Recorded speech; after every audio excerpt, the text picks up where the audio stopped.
Warning, this podcast contains blasphemy, heresy, and profanity. Proceed at your own risk. Say no prayers for me, 'cause I'm exactly where I want to be. Yeah, I'm a sinner through and through, and I'll be waiting in hell for you.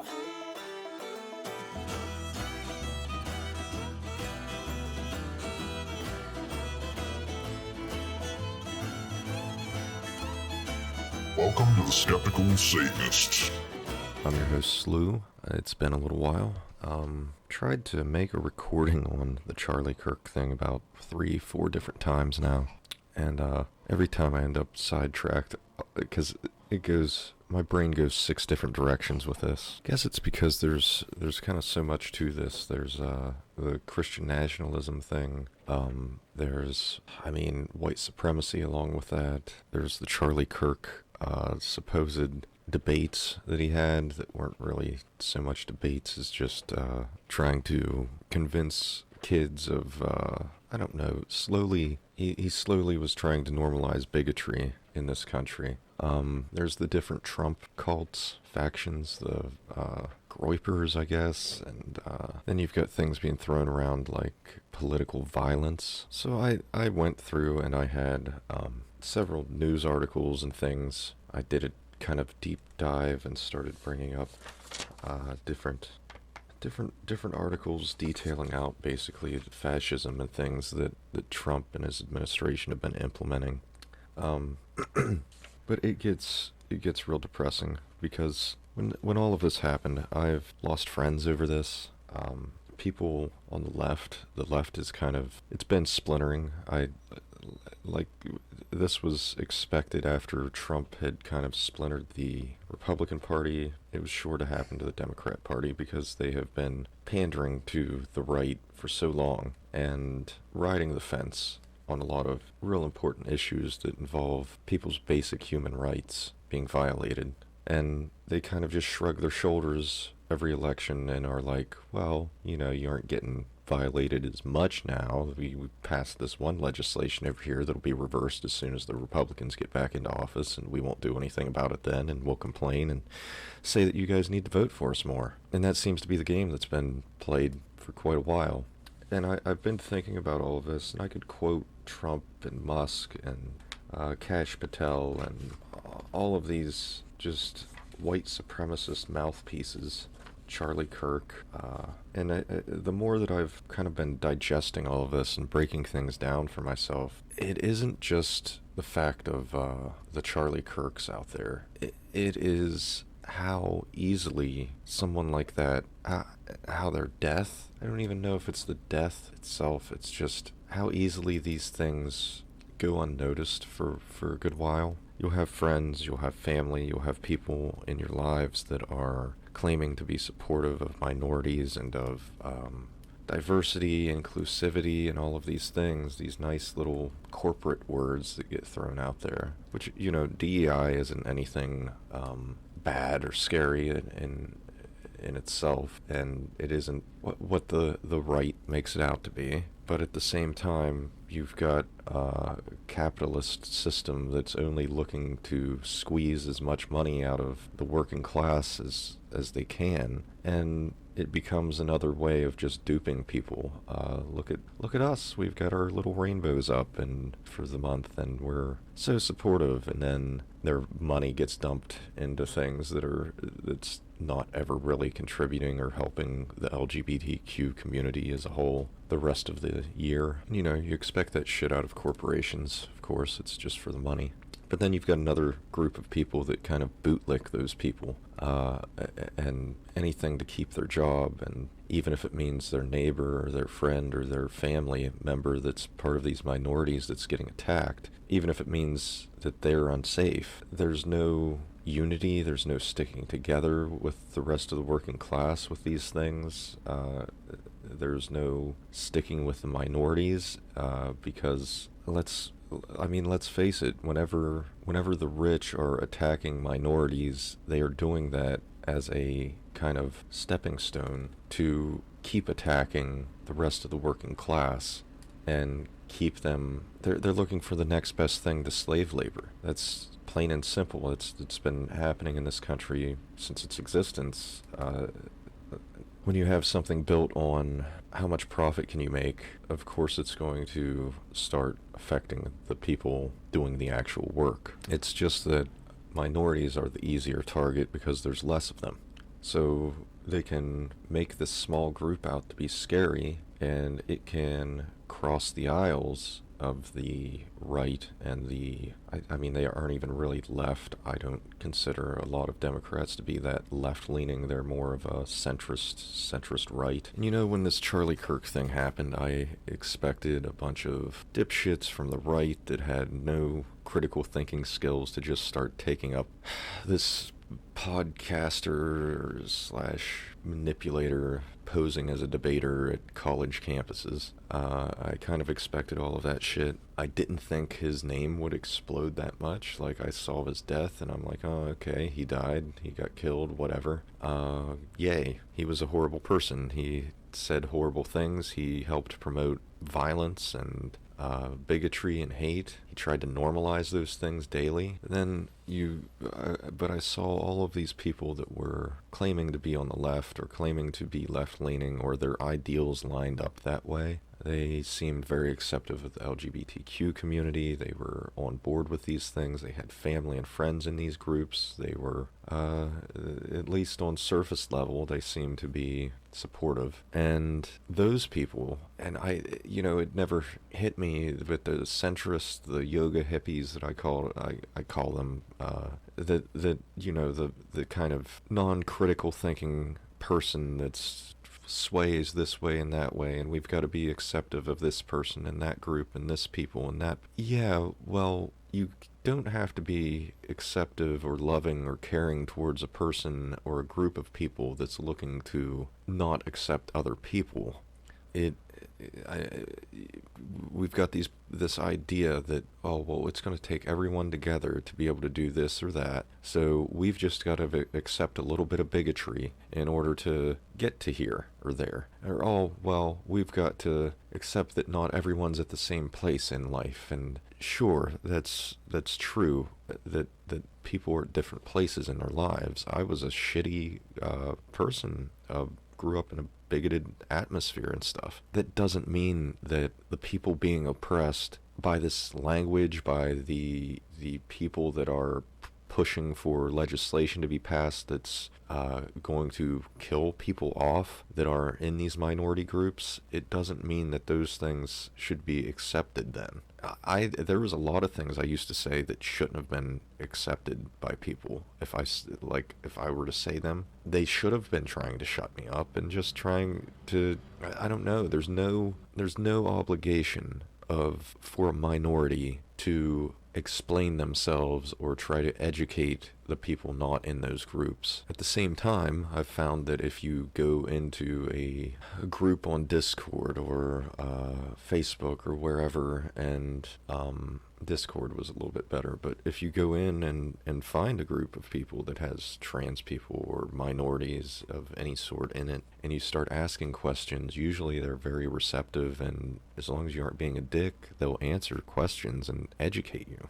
But these people that were acting so supportive of these groups, suddenly I started seeing these buzzwords, political violence, for one. And all the times that there was political violence, I mean, that term, those words together is just, because whenever I think of that, and these people that are saying, oh, but what about Charlie Kirk's family? What about his wife and his kids? And the ideology that he had, that he spewed, the hate and everything that led to a lot of these school shootings and the gun violence and everything that's happened in this country, and the amount of funding that he had that was helping back these things, because you know that he's been pouring his money into these politicians and for passing this legislation, and he's rallying the party to take up more bigoted stances and normalize these things to where whenever somebody who's of color or is trans dies because of a hate crime that he's helped promote, it gets swept under the rug and it's barely even a blip on the radar when it comes to the news. That was his whole goal, and it's here. It's happening. You barely see anything about that, but a Nazi dies, and suddenly that's everywhere, and everybody's concerned. And the fakeness out of that, out of people, the centrists or whatever they want to label themselves as, that they think is just so proper, it's just baffling to me. Because you've seen, and I guess maybe this is part of systemic racism or systemic bigotry in general, is that it's so normalized in this country that even the people that think they're being supportive of their friends and family and stuff that are in these minority groups, they don't realize what they're doing whenever they start begging and pleading people for empathy towards somebody that didn't believe in empathy, that wanted to have public executions made legal again.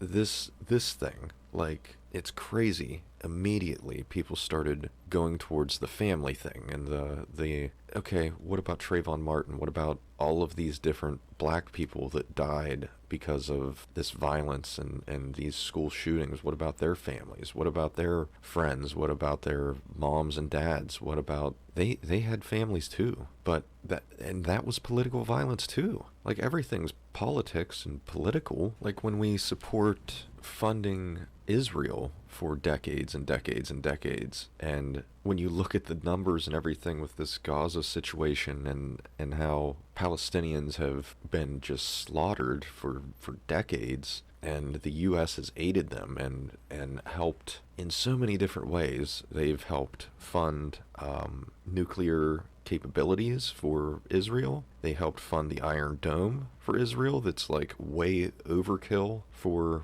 defending themselves. They've got so much tech and things, military assistance and things that we've given them over the years, to where they're doing not much more than shaking off some fleas to attack Palestinians. You've got people that barely have anything. They're scraping things together to try to defend themselves and resist. And on the other end of that, you've got people that are just in a pissing contest, playing victim, which, you know, goes great with who we have in office right now. But my point is, that's political violence too. It's at the stroke of a pen. We have been helping in genocide, but that never really got brought up as political violence. That buzzword never came around.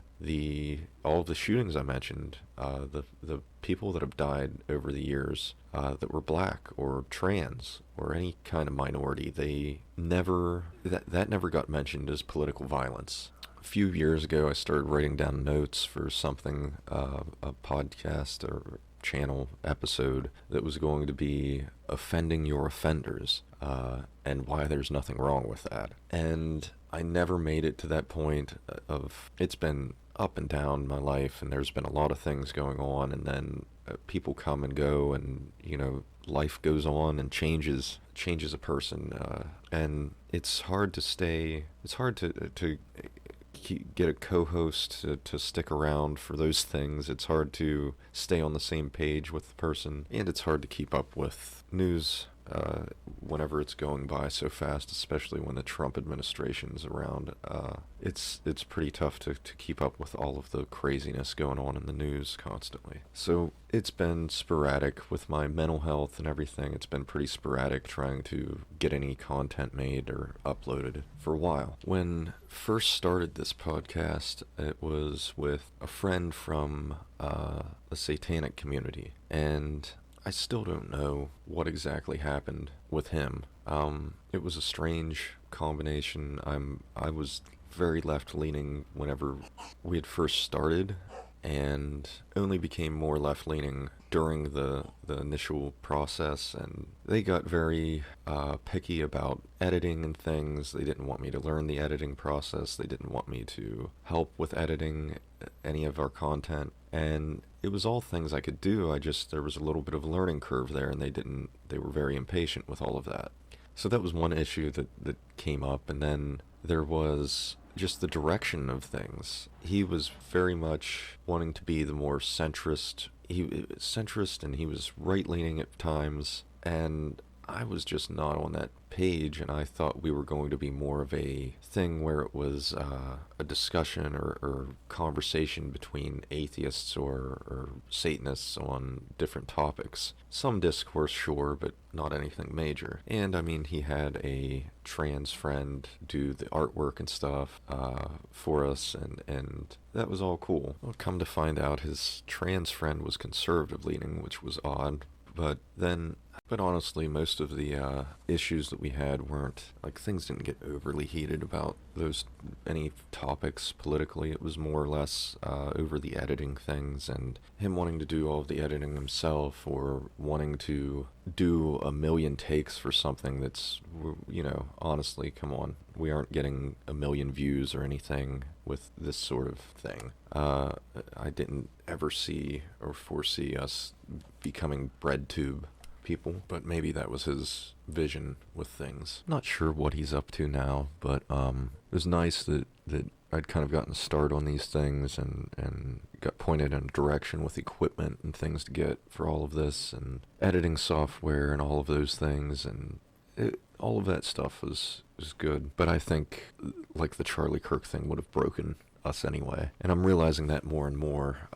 Somebody that I'd had host before too, or help, there was a divide after the Charlie Kirk thing, and this is somebody I'd been friends with for ages. But the divide doesn't come about any person in particular, like Kirk or Trump. The real divide and the real issue is whenever you start talking about white supremacists and saying that their words are opinions that should be validated or given a platform, or his life should be honored because of his family or whatever, or people shouldn't celebrate his death. I mean, it never really mattered if the gunman was conservative or left-leaning or whatever, but I see it as self-defense, self-preservation. If it's a minority person that's been being attacked by the right-leaning, authoritarian-driven fascist assholes, the ones that have continually promoted violence and guns and things to provoke the violence towards these minority groups. I have trouble seeing this as just a difference of opinion when it's really a difference of morals and ethics and those values that go with them. It's the critical thinking skills taken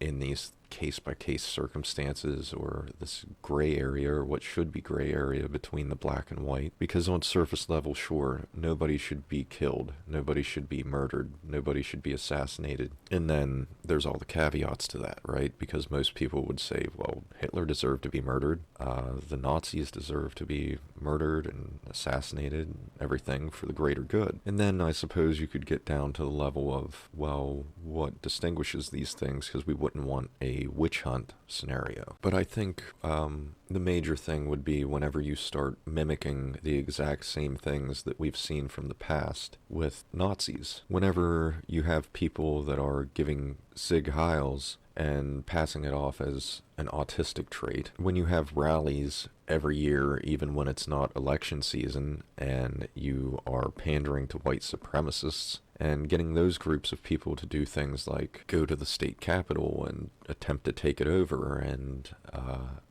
kill people in the process, just political violence that we overlook some more. And then this same group starts normalizing things like setting up military in cities to straighten out the crime. And they start attacking a particular group's rights, and they make up just a fraction of the community to begin with. So we've got this, even the Make America Great Again thing is an ode to fascism of the past. It's right up there with the whole thing of restore Germany to its former greatness. And these fascist groups like this, they tend to constantly bring up the past as something that should be looked towards achieving again, like there's some things were so great then, and then there's dark times or dark ages and things that interfered where we were out of enlightenment, and now we need to get back to that point. And the Nazis and Hitler, the fascists before, have done these things where they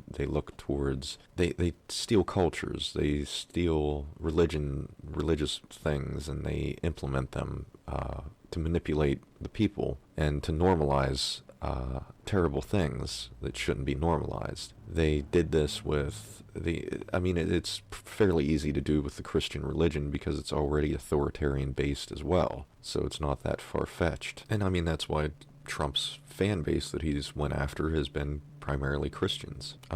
Hitler did the same thing. There's lots of mention of the Christian God in his speeches and things, and and they took like Nordic concepts as well and to whitewash Jesus, and they took that culture and blended it into everything as well. And that's where you see the Cashapp thing with the see you in Valhalla. People laughed about that and everything, but that was for the ones that are part of that white supremacist group, that was a nod to them and the Charlie Kirk fan base that made this up as well. All of that stuff gets kind of ignored and swept under the rug just because a person was killed. But if it was any of the minorities being killed, it wouldn't have gotten any of that attention from the same people. I tend to not just think that it's okay for minorities to celebrate these things, and I'm not exactly straight, white, cisgendered by any means myself, so I fit in some of these groups as well, and I have friends in all of these groups. I never would imagine but I just can't imagine, even whenever I was brainwashed into believing that I was the straight, cisgendered person, I can't, after leaving religion and aligning my views with, acceptance of people and supporting the LGBTQ communities and black people and all people of color, I can't imagine, even early on to getting into those things, I can't imagine just or opening my mind to things. I can't imagine doing this over. I mean, the people I've even addressed, the friend in particular, hadn't even really paid any attention to Charlie Kirk, hadn't seen any of his content, but immediately it's condemning political violence rather than celebrating with the people that this person had affected, the people that had been oppressed by these things, that had been affected by the shootings and things that were promoted by this person. If things get to the point where these minority groups are going to have to defend themselves from violence with violence,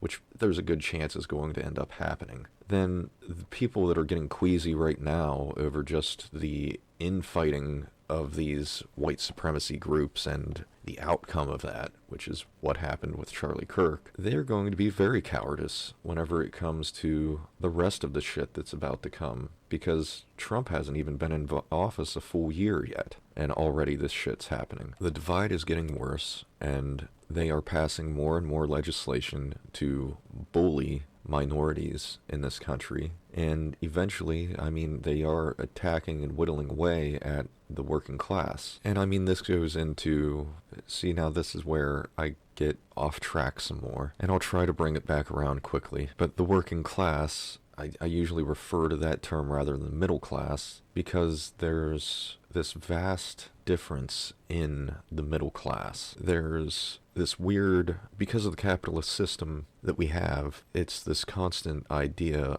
that's been drilled into everyone's heads that you work real hard, you have this good work ethic, you climb your way to you climb your way up the ladder, and you can be the person in charge one day. But statistics and everything show that to be not very true at all. Most people that start up companies and things and that are successful, they are doing this from a position of privilege.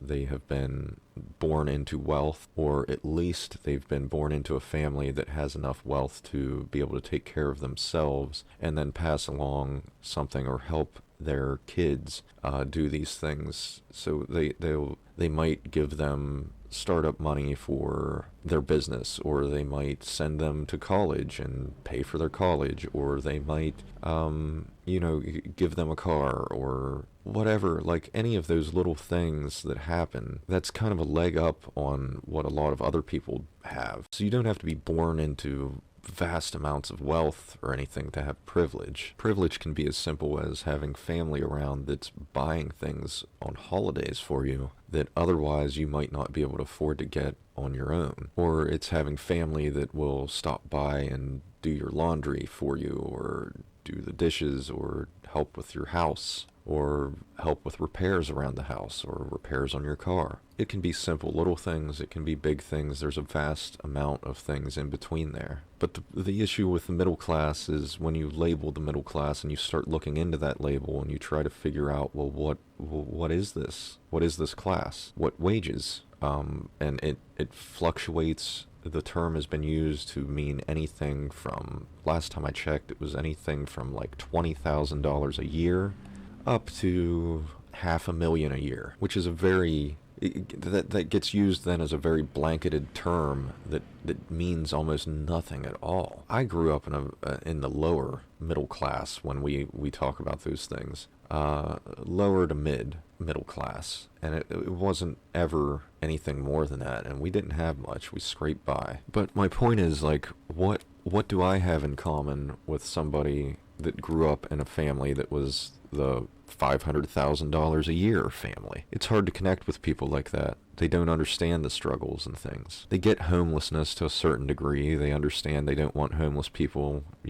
being homeless. But they also see it as, well, I can't do anything anyway about that, so, well, fuck it, thoughts and prayers, or the equivalent. Empathy gets lost somewhere along the way with all of it, and it makes a lot of the words not match the actions. So this person, that grew up with these privileges and have these parents that maybe they help them and have made or are worth or have $1 million or less, a little bit less than $1 million, or even $500,000, whatever. They have a $500,000 house. These kind of privileges and things might not lead to their kids having that kind of money starting out or anything. They might inherit it later, but the kids have privileges that are enough to put them ahead of other people, even if they don't have spare money to pass out all the time or anything. Whereas in my position where I was, what I grew up in,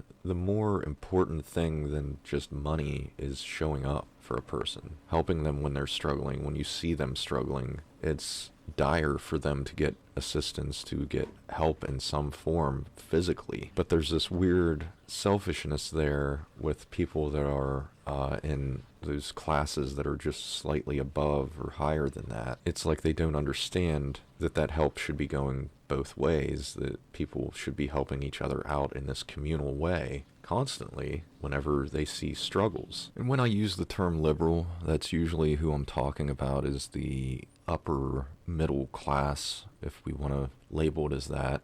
It's this group of people that are slightly more privileged than the other people in the same wage class, but there's such a vast difference in that class that it's, this big divide and disconnect there. I've personally found it hard to keep friendships, relationships of any kind with people that are outside of the lower middle class range. And it's mostly because of this disconnect of privilege and understanding where a person is, having the empathy and compassion to try to put yourself in somebody else's shoes and figure out, like, what they're thinking or where they're coming from when they say things or do things. I might not be black, or person might not be trans, but you can still follow things affecting trans people. You can pop into those groups every now and then, or your friends that you might know that are trans or that are in these communities, you could ask them questions and things. You can educate yourself on these topics, and I think that's the major thing missing from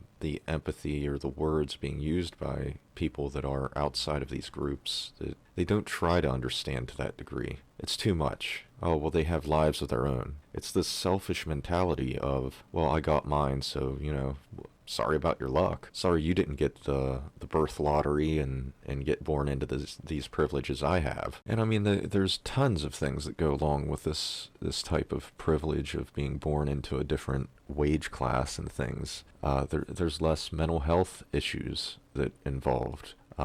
because the at-risk youth thing and all of that, when you go looking at statistics of those things, the poverty level affects those things, those rates, and a lot of mental illnesses as well. It goes along with those things. That's not really a coincidence. It's harder to live, it's harder to survive. You're being put into survival mode more whenever because of our capitalist system and everything. That actually changes your brain chemistry. Despair, people in despair that are destitute, that are not in these privileged positions, are more likely to act out violently when provoked. They're more likely to act out in ways that they have learned to act out, or need to act out in ways that are going to protect them, that are going to help them survive their environment. There's also this weird disconnect with things that don't directly affect them, so they can't even it's like they almost don't even want to put themselves into somebody else's shoes or think about those things and how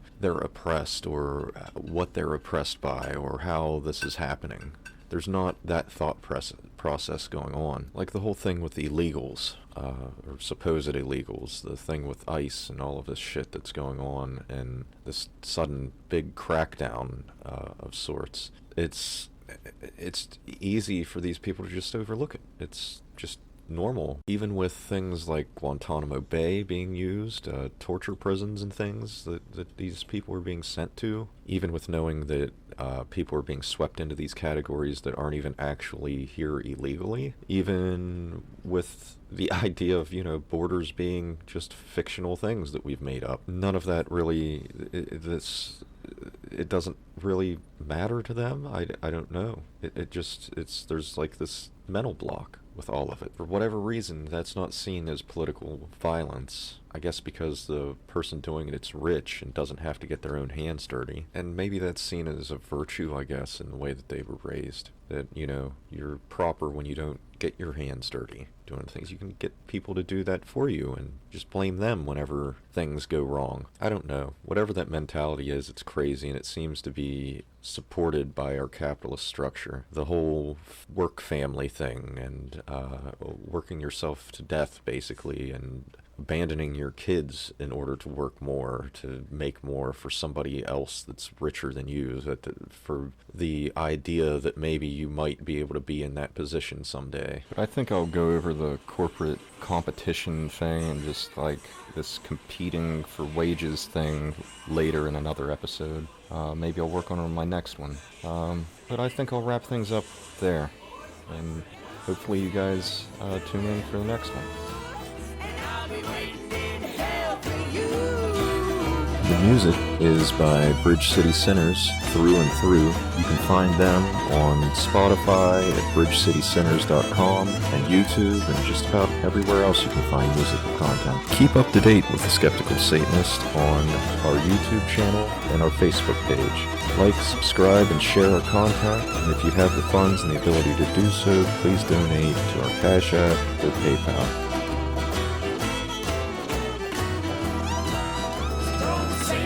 Prayers for me, 'cause I'm exactly where I want to be. Yeah, I'm a sinner through and through, and I'll be waiting in hell for you. Yeah, there's a place in hell for you.